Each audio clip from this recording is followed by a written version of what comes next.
আসসালামু আলাইকুম guys, welcome back to my mini vlog. আজকে তৈরি করছি মাংসের মশলা। তো মাংসের মশলা বানানোর জন্য প্রথমে আমি এখানে কালো এলাচ দিয়ে দিয়েছি। এটার নাম কি আমি সঠিক জানি না, তবে আমি কালো এলাচই জানি, তাই আমি সেটাই বললাম।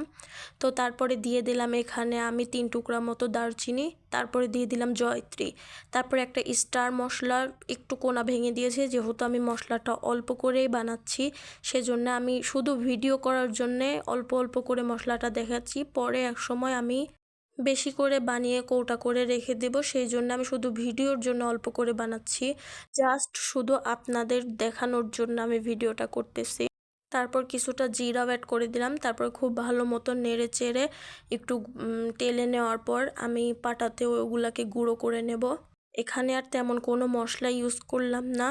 এই মশলাগুলাকেই যদি গুঁড়ো করা যায়, একদম রাঁধুনি মশলার প্যাকেটের ফ্লেভার পাবেন। তারপর কিছুটা শুকনো মরিচ ভেজে নিলে মশলা রেডি।